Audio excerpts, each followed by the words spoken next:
But together with many of you in the room, we've brought back the fundamental principle that defending the homeland is the military's first and most important priority. That's what it is. Only in recent decades did politicians somehow come to believe that our job is to police the far reaches of Kenya and Somalia, while America is under invasion from within. We're under invasion from within.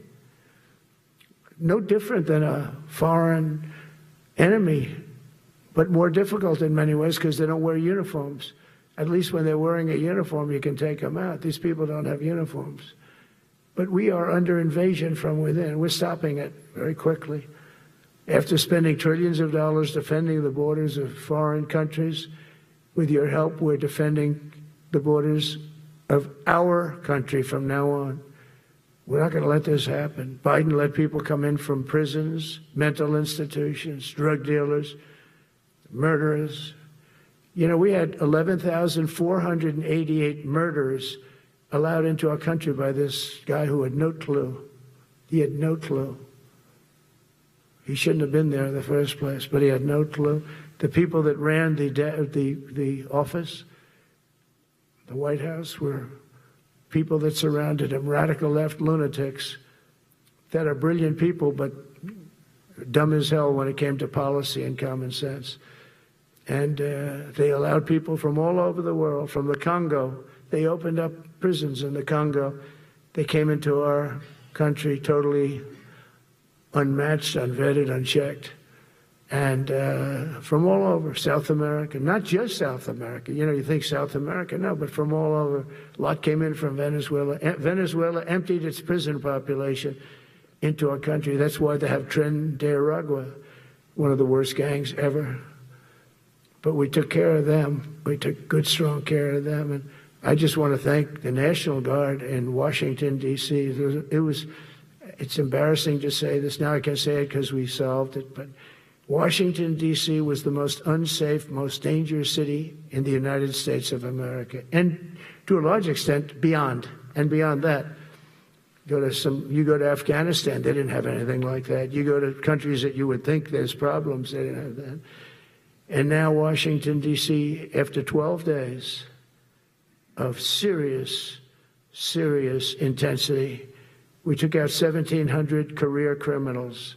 If you have 5 career criminals, they can make your numbers look very bad because they'll commit many crimes a day.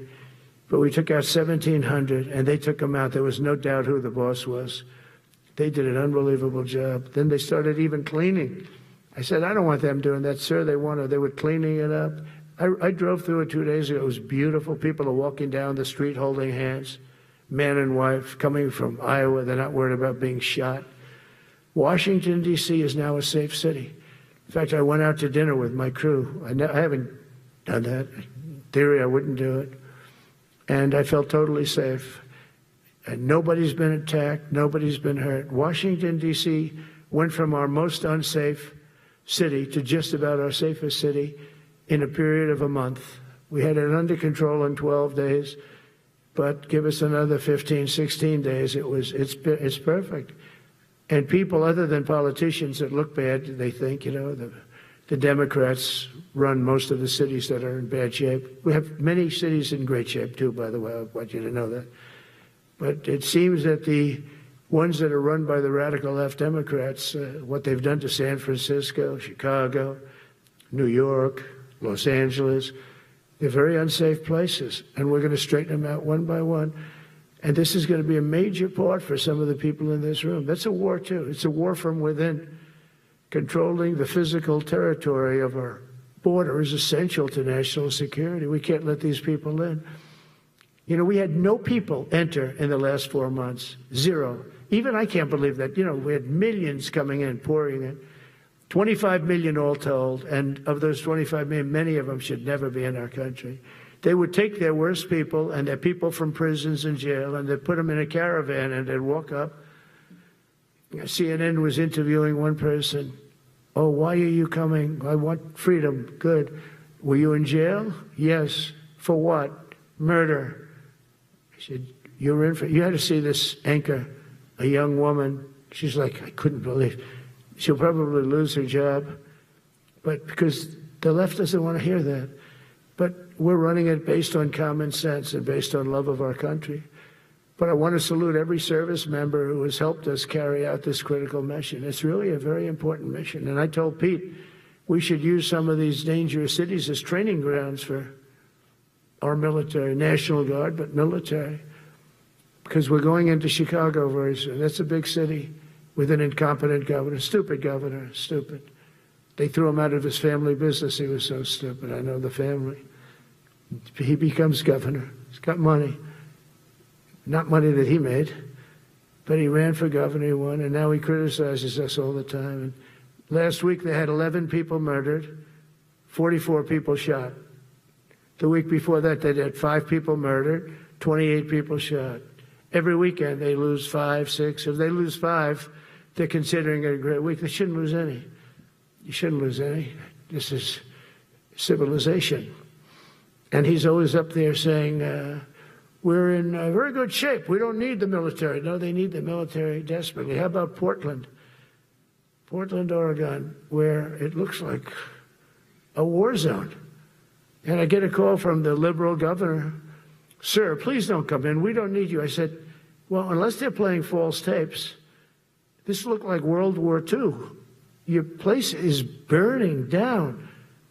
I mean, you must be kidding. Sir, we have it under control. I said, you don't have it under control, Governor, but I'll check it, and I'll call you back. I called her back. I said, this place is a nightmare. It's certainly not the biggest, but it's one of the worst. It's brutal. They go after our ICE people, who are great patriots and tough job too, but they love it. They love it because they're cleaning up our country. And so you look at some of the things where they took over parts of Seattle. They actually took over a big percentage of Seattle. Think of that. You remember that. That was a while ago. And I sent in the troops and they were gone. As soon as I sent them in, when we send in the troops, if you have a real leader that says you got to do what you have to do, I put that out the other day. You got to do what you got to do because we don't want our people hurt as they stand by.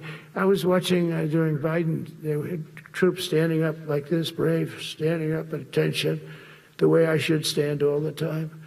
And I'm like this, and people are standing, and their mouth is this far away from their mouth, and they're spitting at them, and they're screaming at them. And that soldier standing there, he wants to knock the hell out of the person, but he's not allowed to do anything. So they just stand there and they get abused. And a woman was this far away from his face, and she starts spitting in his face, and he's not allowed to do anything. If it's okay with you, generals and admirals, I've taken that off. I say, they spit, we hit. Is that okay? I think so. They spit, it's a new thing. They spit, we hit. How about the cars, where the cars are coming out? They get brand new cars, Border Patrol, ICE, beautiful, nice new cars. And they're driving along, and they have to go through a gauntlet of rocks being thrown at the car. So here's this beautiful brand new car. By the time it goes 100 yards, it's destroyed. These guys have pretty good arms, some of them. And they're throwing bricks at full force into the window and into the car. It looks like it's a war zone. And I said, never let that happen again. From now on, if that ever happens, and I say it here, you get out of that car and you can do whatever the hell you want to do. Because those people are, you can die from that. Those bricks go through the windows. You can die. They'd like it to. They'd like it to go through the window. But this was a couple of months ago. They just kept driving and bricks are hitting the car. And I said, why aren't they stopping? Because they were under orders from the past administration, never stop. But that's different with us. We stop. And since I gave that order, we haven't had that problem. It's very interesting. It's amazing. It's just like